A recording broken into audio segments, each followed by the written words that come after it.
Welcome to the Fear of Snowflakes, where we talk about generational shifts in the workplace and how to lead the next generation of talent. I'm Heather, the founder and CEO of HM Pinnacle Consulting, and I am joined with my Gen Z co-host, Beth, and we're lucky enough to have her insights, wisdom, and her humor. And we're here to talk about how we're turning snowflake stereotypes into companies' greatest strengths. We need to be careful how we are considering our snowflakes. And this is an opportunity for us to really break down some of those barriers that we have. So let's get started. I'm so glad to be here with you, Beth. It's been a hot minute since you and I have had a chance to podcast. I know, It feels really like forever ago. How's your semester starting off? It's good. It's definitely busier and a little bit more challenging than last semester, but it's almost over, which is crazy. So, I know you've only got, what, true. 2 more months before the end? Not even, yeah, like a month and a few days. Wow. Yay, then I get more Beth time. I'm so excited. Yeah. So, what do we want to talk about today? What's really going on in Gen Z's world that we might be able to support or help? So I just wanted to take some time because I know you are an expert recruiter. You've been in the HR space for so long, and I think that it would be super beneficial for people who are kind of in my position, maybe looking for internships or graduating and looking for a job post grad, just maybe some advice about what to do in interviews, kind of how to act in the workplace, just from your perspective, because like what are you looking for in a candidate when you're hiring? Wow, you know what's super crazy? I love the topic, but what's super crazy is I was just podcasting with Cara on our HR Talks podcast, and we were talking about horror stories in recruiting. And so it'll be funny because I'm going to start by telling you what not to do in an interview, right? So we were having a horror story, and it was to make up for one that we attempted to do that didn't turn out really well. And so I was talking about an interview that I had where a gentleman, an engineer, probably in his, I'm going to say late 20s, early 30s, who brought his mom to his interview with him. So if I'm going to give anybody in Gen Z a piece of advice, do not bring your parents to your interview and don't let them answer the questions for you. It's not going to go well. Like I Mm, was blown away. That's really crazy. Tell me you would never do that. You're not, I can see you in No. your mind. You're like, my mom interview. No, heck no. And I've met your mom. She would Yeah. be a strong one to interview.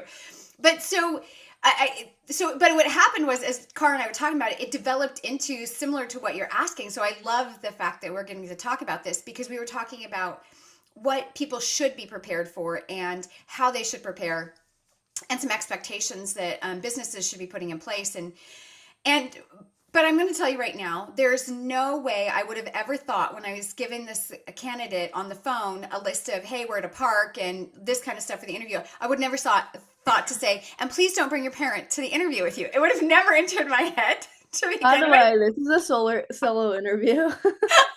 No guests allowed. Maybe that's how I should word it. I like Yeah. that better because I'm like, and then when she started answering the questions for him, and I'm like, does he talk? Like, why is she telling me what he wants to work here?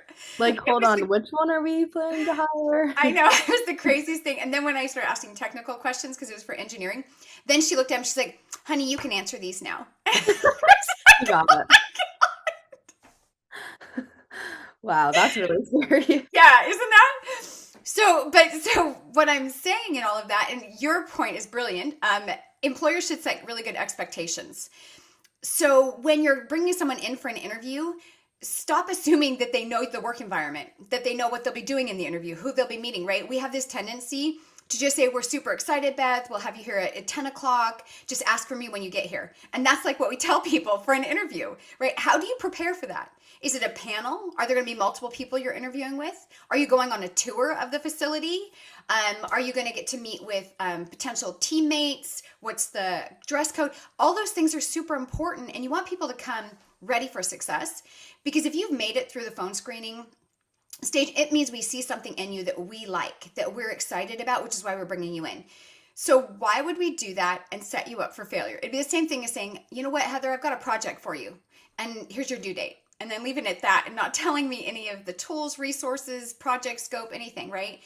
So we as employers need to be careful. We need to tell you what to expect because you guys are going to show up for it, right? So if I say, it's a panel interview, and you'll be meeting with the CEO and the CFO and the production manager. You know how to prepare your questions that you'll be asking. You'll also kind of have an idea of what kind of questions they might be asking you based on their roles, right? So we're setting you up to be prepared with questions. Because one of the things I will remind Gen Z of, come with questions.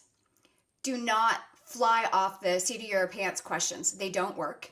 You don't sound like you're prepared for the interview when you do that. And if you don't come with any questions, it doesn't sound like you want the job. Like, we haven't told you enough about it that you shouldn't want to know things. Things that I recommend you ask about: culture.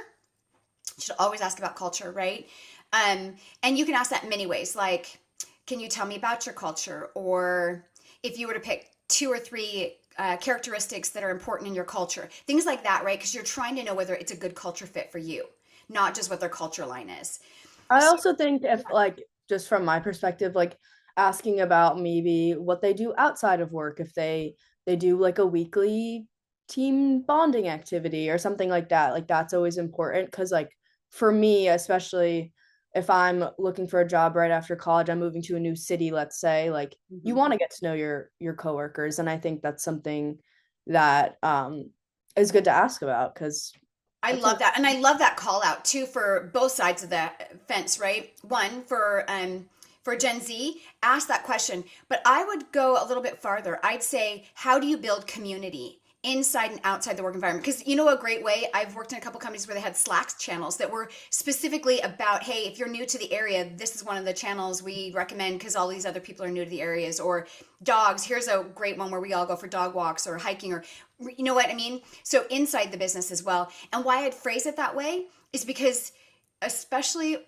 older business owners or individuals, are not going to understand what you mean. They're going to think you're looking for partying, right? yeah, And yeah, all you're really asking for is, what kind of community do you build? How do you, get your employees to spend time together inside and outside work, right? So make sure you're phrasing it that way so they can see that, for 2 reasons. One, hopefully they have it, so you'll be excited about what they've got. But if they don't, you just gave them pause to go, yeah, uh-oh, I'm missing the boat on something very important to this generation. yeah, So that's I love that. yeah, And definitely. I think another question that you need to be prepared to ask is truly find out what your day-to-day work is. Don't assume. Yeah. Because people assume, I went to school for this, or this is what I did in the last job, that's going to be the same. And it may not be at all. And I found a lot of times the first 30 days to 90 days worth of departures in organizations, and when you offboard them, they say, the job wasn't what I thought it would be, or it didn't have the expectations that the job description did. And that's a total loss on the part of the business, because they need to explain it in a way that an individual taking the role on can grasp and decide if it's something they want to do. I was talking to a business owner the other day, and I said, don't just sit in an office building. Like, don't just do this at a conference room table. Take them to the work environment. Walk them through. Is it Yeah. cubicles? Are they going to be okay in cubicles if there's 55 people like sardines in there? Is it a dirty, messy warehouse? Is it got a lot of dust in it? Is it hot? They need to really physically know where they're going. And otherwise, you get an expectation in your head that it always looks like this beautiful conference room or this beautiful lunchroom you walked through. And when you get to the environment, you're like, wait a minute, this isn't it at all. Yeah. I also think that's a really good lesson for business owners too. Like, be upfront about what they're exactly doing. Tell your candidates what a daily like workload's gonna be or whatever, because that is, like you're saying, that is a cause of turnover a lot of times, is people being like, well, I thought I was getting into this, but then I'm having to do like this.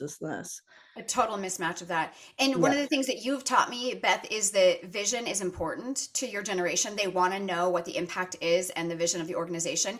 And I was talking to Shanae, who does our marketing, the other day, and she said, that's one of the key things business owners need to do is be honest, no matter what it is. So, like, a great example is at Tesla, or SpaceX. Actually, we use SpaceX because we have somebody, you and I mutually have somebody that works there or worked there. They tell you, you know what, our culture here is we expect you to put in a 60 to 80 hour week. Yeah. Don't think you're going home at 5 o'clock and expect to be called in on the weekends. But people know that going in, and Yeah. they sign up for it in droves because that's what they want to do, because the impact of what they're building. But they're clear, right? And I think business owners need to hear that very clearly. It's okay to say, this isn't a a flexible job. This isn't a job where you can come and go, or you're only going to work Monday through Thursday. Be honest, because people are going to sign up for the vision or the impact that you're having and what your business does, but they're going to sign up even more if they truly know what the expectation of that is.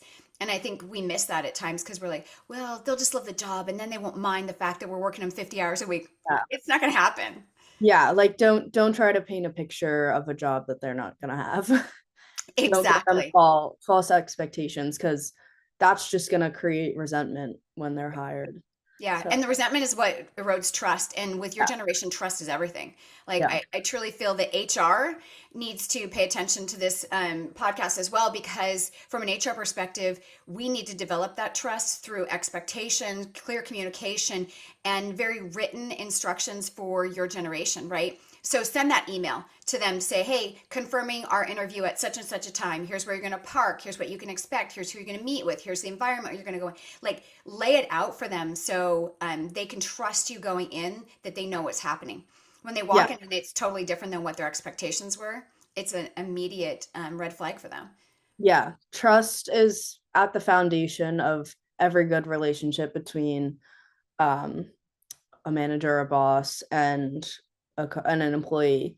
So that's something that everyone needs to pay attention to. Yeah. And if I could have you like say that again, if I could ever post that somewhere, I may actually do that on my LinkedIn. I may have a picture of you in that post. And here's why.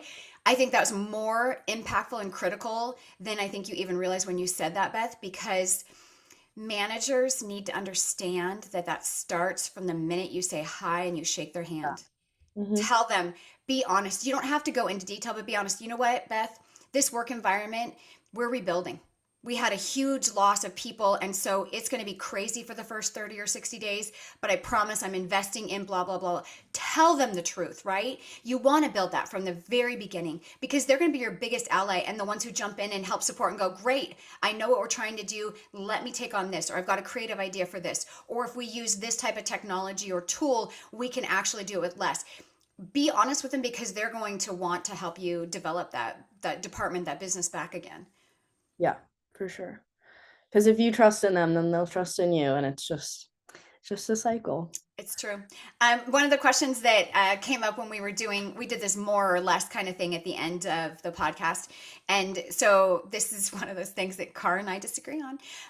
But we're talking about more or less professional attire in an interview. And I'm a big believer, and I've been doing this for 20 plus years, a big believer in more professionalism in your attire than less. I don't care what the work environment is. I don't care if it is a flip-flop, sweatpant, tech type organization. You dress up for your interview.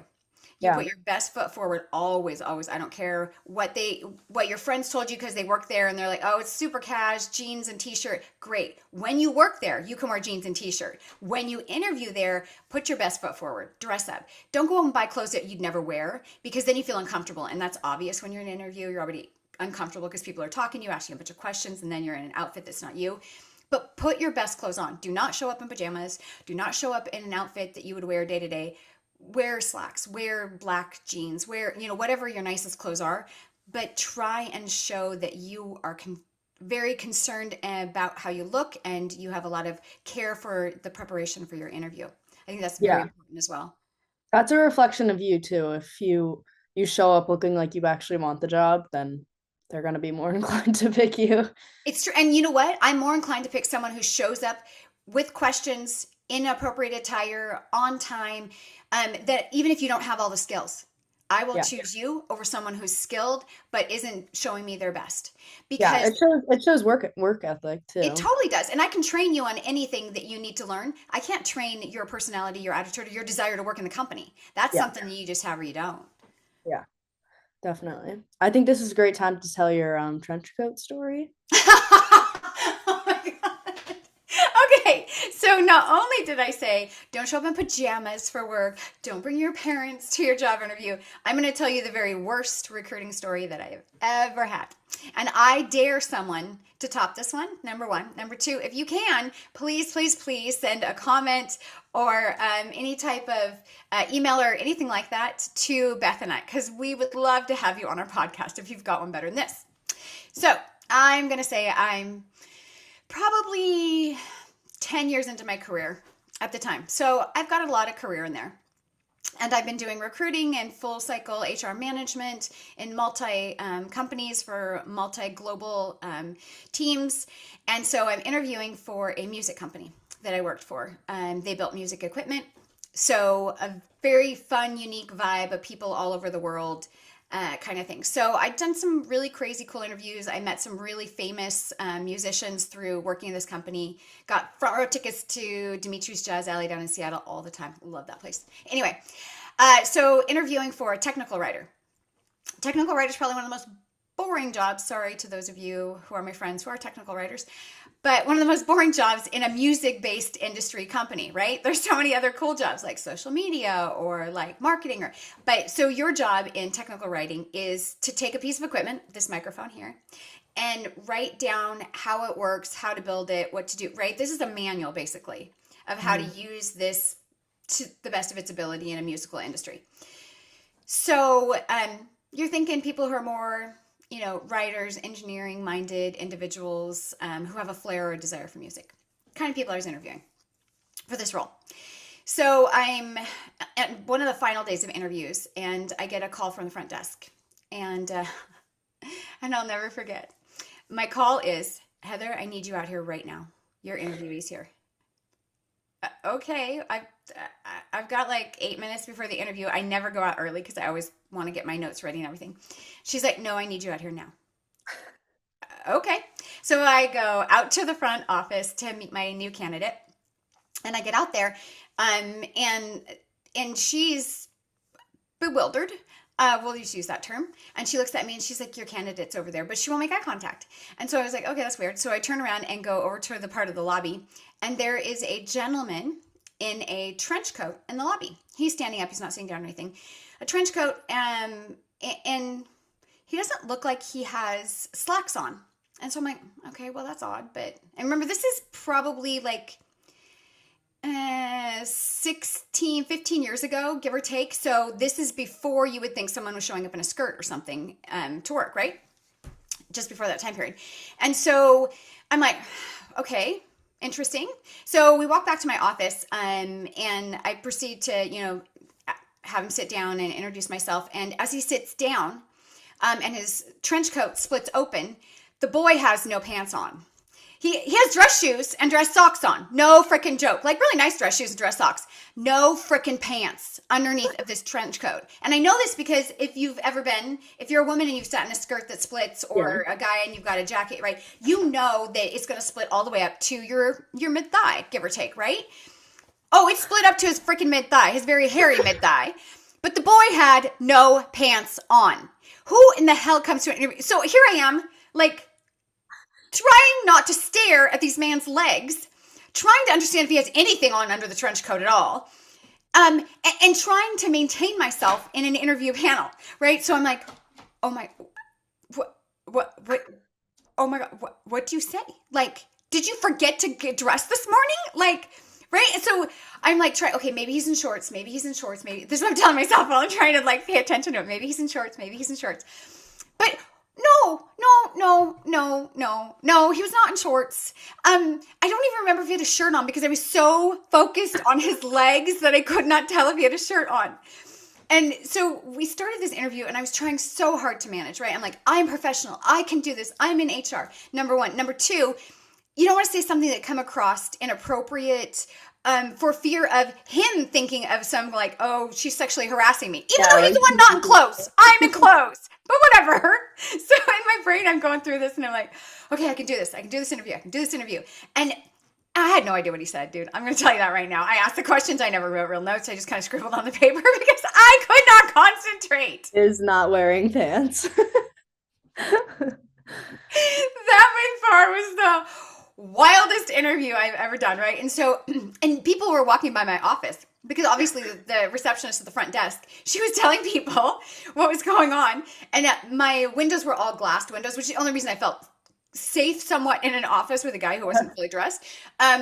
So people were walking by and they were like looking and right. So he can't see that because he's facing me, but they're like looking and come here and pointing. And I'm like, so I'm trying to concentrate on this person in front of me, not watching the people behind, like having a laugh out of it. And I was like, okay, I can do this. I can do this. So I asked maybe a handful of questions. When I'm done with you and I've decided you're not the right candidate, I don't take the time to ask all of my questions because it's a waste of your time, my time, and well, I don't want to do it. So I probably asked maybe 5 or 6 questions, but I was like, if this is how you find dressing appropriately to a work environment for an What is he interview, gonna wear on the regular work day? I know. And you don't think when you ask a dress code, you don't think, oh, pants. Bring some Yeah. clothes underneath of your trench coat, buddy. At one point, I was like, okay, I always try and compliment my candidates for something real, but because it usually makes me feel more human to them and it eases their attention. But I didn't want to say nice shoes because it would be very noticeable that I was looking at his legs. So I couldn't find anything to say at all. I love your trench coat. Yeah, I know. I know. Oh my gosh. I will never forget the color of that trench coat. That was by far the worst. So, if I am giving any advice to Gen Z, I hope I shouldn't have to give this advice to any human being ever. But I'd say not only don't wear pajamas to your job interview, but might want to put clothes on underneath of your coat before you show up for a job interview too. That would be my other one. Yeah, just a slight suggestion. Put pants on. I know, what do I know? But some of us who do this for a living would prefer not to stare at your hairy legs. Like, I'm just saying. I actually don't know what I would do in that situation. I know. I ask people all the time in HR. I'm like, so how would you have handled that one? Yeah. Their mouths are still down to the floor, and they're like, "You're making this up." I'm like, "Oh no, I wish I was. I could write a book on some of the crazy stories." I'm like, yeah, you should. The other one I would remind people of is don't hit on the person who's interviewing you either. That would be the other one. Yeah, that would be helpful. Yeah, that one happens too. And not just to me, like I've had that happen to a lot of HR professionals where they're interviewing and sometimes you have to, in HR, you have to take it that sometimes people just have really poor sense of humor because I've had that happen too. And you're like, did you really just say that? But then as you go through the interview, you're like, oh, they thought that was funny. It wasn't, but they thought it was, right? So if you have a dry sense of humor, maybe don't joke with the HR people either. Yeah. Yeah. Maybe save that if you get hired. Yeah, maybe exactly. An interview. Exactly. Okay, so I have a question for you that Car had asked me. So I'm looking for your input from a Gen Z's perspective. Accommodations, more or less in interviewing? Accommodations, what do you mean? Like, So, she was pointing out when if you can only interview with one-on-one, you don't do really well in group settings to ask for that accommodation, or an accommodation to bring your pet rat with you because he's a support animal, or that was her story. And I was like, no rats in my office, but but do you think from your generation, you should ask for things that make you more comfortable and confident and safe in an interview? Or do you think you go in with the expectation that it's your job to be challenged through an interview to put your best foot forward?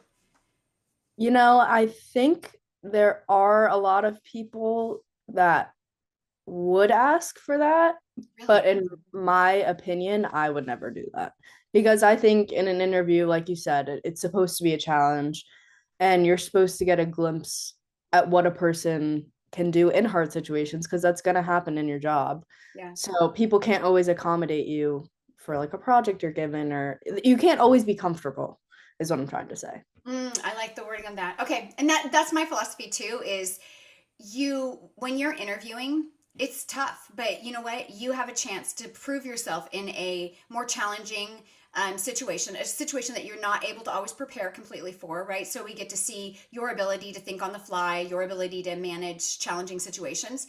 So if we take all of that away, I don't feel like we get to really see the you that you would show up with every single day in a work environment that could have crazy, chaotic situations, fires that need to be put out, as well as mundane days as well. So I was just curious what your thoughts are. Yeah, I think, I don't know. I haven't really heard of that you can just be like, oh, I only want to speak with one person. I've never had anyone ask me for those accommodations. The accommodations I've had are all ADA ones, right? So like, hey, I need a ramp, or I can't do stairs, or is there an elevator in the building? Or I've had I had one service dog, but other than like those kinds of accommodations, I've never had anyone say, "Hey, you know, I don't like dust, so if it's a dusty manufacturing environment, could you, maybe only do the interview in the office or something like that?" I'd be like, I can, but you'll work in an You're going to environment be working there, yeah. dusty, so I'm like, I don't know what that does to help you, but yeah. The other thing I would remind people of, and I learned this the hard way on the other end, interviewing, is ask if they don't tell you, ask what appropriate shoes or environment or where you're going to be going. I learned the hard way because I always wear like a suit or dressy clothes and heels. I'm 5'3", of course I wear heels everywhere. But I didn't ask, and it was earlier in my career, and it was 4 mile walk through the warehouses because it was this huge facility. And all I remember is like the first like half an hour, and then my feet hurt so bad I wanted to cry and I could not think anymore because I was still in these heels walking through all of this factory. So if I would have been smart, I would have said, okay, so we're doing a panel interview. Will we be doing a tour? Is there any other places we'll be going? I just want to make sure I'm prepared for the environments we'll be in. Yeah. That's how I word it now, but I didn't at the time. Like, I didn't know any difference, wore what I'd wear for an interview, and then they're like, we should go and show you the facility, which is important. I always think people should ask if they're not offered the opportunity to see the work environment they'd be in, but just be prepared. I always keep a pair of tennis shoes in my car now for that very reason. Yeah, or open-toed shoes. That's another one for women. We have a tendency in the summer or spring to wear like sandal type, shoes. But a lot of manufacturing and production environments, you can't go out on the floor in open-toed shoes. So I've had them deny interviews from me before because I didn't have the proper shoes on. But that also goes back to what you were saying before about being like the employer being honest and about what to expect. Yeah. If you're taking someone on a 4 mile walk, maybe tell them to bring some sneakers. You think? Yeah. It was bad. My feet hurt so bad for like days afterwards. I was like, I didn't even want the job at that point. I was like, I just hurt. Also, you have to be pretty fit for a 4 mile walk. I know. Well, the worst part is I watched people in golf carts going by us, and I'm like, why are we walking this? Why are we not on one of those golf carts? Wow. But of course, there's an interview, so I'm not going to ask that question. Yeah. But those are the moments where you're like, okay, so both folds. If you are an employer watching this and you're wanting to make people set up for success in the recruiting, give them all the expectations before you go in. Work environment that they will be going into. Is there a test you're going to be putting them through? Will they be going out on the plant floor or in the work location? Is it a panel interview? What's the appropriate attire? How long are they going to be there? That's another big one. Tell them it's a 3-hour interview, right? Because some people are scheduling it in the middle of their work days or before or after class, right? And so tell them, you know what, our interview is an hour and then we'll take you on an hour tour and then we'd like to take you to lunch for an hour, whatever, the case may be. Then you can prepare for 3 hours. I've unfortunately been on the crunch side of, oh my gosh, I'm going to be late for a meeting at my real job as I'm interviewing for another job because they didn't tell me it was going to be an extra hour to go on a tour. So business owners, make sure you're giving all of those pieces of information to your candidates so they can be ready and successful and dressed appropriately and have the right questions. And then Gen Z on the other side, even if you're not getting that information, ask it. When someone schedules an interview with you, say, I'm super excited. Do you mind if I ask you a couple questions so I can be prepared? No one is going to say no to that, right? Yeah. If anything, they're going to be like, wow, they're really engaged. They really want this interview to go well. And then ask the questions. What's the appropriate attire? What kind of an interview will we be doing? Will we be going on a tour? Will it just be in a conference room?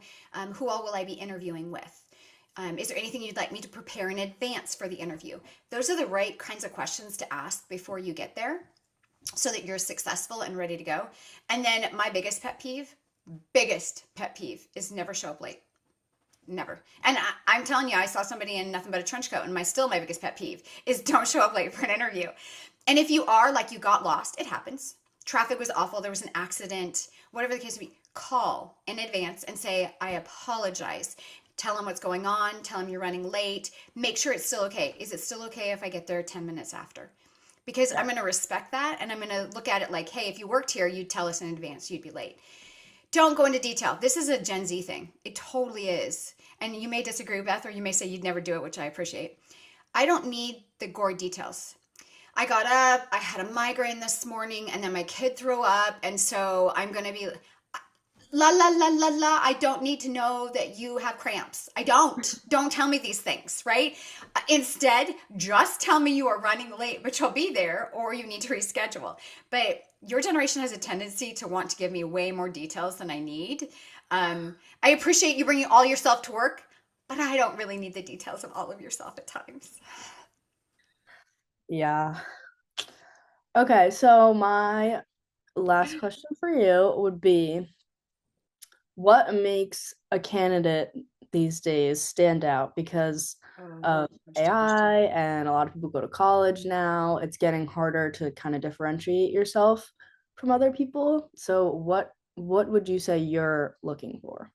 Yeah, really great question, and one I think everyone should be asking. I would say to be on the top two, the best of the best kind of mentality in it, prepping for an interview and interviewing. What you need to have is an entrepreneurial mind spirit, right? And what I mean by that is both the mind and the spirit. You want and desire. And why it's important is because businesses nowadays are doing more with less, and they're looking for people who want to grow the business and understand the bottom line.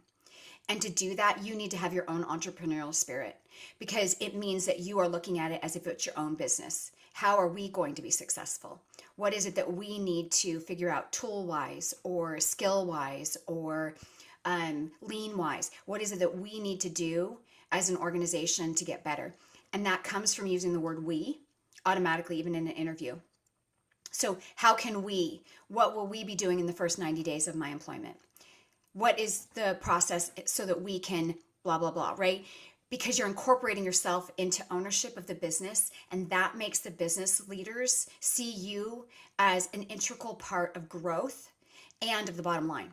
So have that entrepreneurial spirit and use it when you're answering your questions. So filter it through that idea is, if this was my business or if I was in leadership or part owner in this business, this is what kind of things I'm looking for when you're answering the questions. That puts you head and shoulders above everybody else because you're not there for a job, you're not there for your growth, you're not there for what you can gain, even though those things happen. You're there for the business's success, and that right there is what they're looking for. Love it. All right, that's great advice. So, thank you so much. This was a really good episode. Lots of funny stories. I never heard the full trench coat story. I just heard that he wasn't wearing pants. Yeah, no, it was yeah, it was a unique one. Yeah. It's and this was so many years ago, and I still remember every detail of that because those are the things that you don't lose, right? The Yeah. moments where you're like, I mean, even let's not even take an interview to it. Like just meeting somebody or going on Yeah. a date and having somebody show up with not even a trench coat on. Like those are the moments you're like, this is made up, right? Let The alone in best a was the job dress interview. shoes, but no pants. Yes, he dress shoes and dress socks, and he had the longer dress socks that were like pulled up like right above the ankle. Yeah. Yeah. Oh my God. You'll never I'm forget my getting a image picture in now my either, will you, head.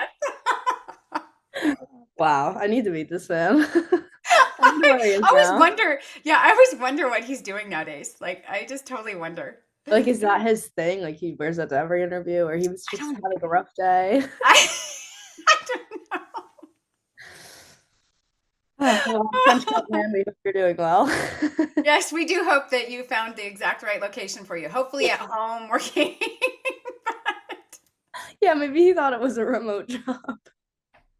don't show up. He was Well, he was yeah, into I it top mean, half. yeah, from the upper hat, like it's that idea that who knows how many people we work with nowadays have like pajama bottoms on or Yeah, shorts. most people. I know the problem is sometimes they get up out of their desk to go grab paper Yeah, or to go something, get and then you're something. like, "Whoa, that's not what I thought." They're wearing like a button-down shirt and like plaid pajama pants. I know. Like, oh. Nice to you halfway got to work. Yeah. Okay, well, thank you all for tuning in to the Fear of Snowflakes, where every generation brings something worth listening to. If you're watching this on YouTube, make sure to subscribe to our channel at HM Pinnacle Consulting, and you can also find us on Spotify at Fear of Snowflakes. So we'll see you on the next one. Thanks. Bye.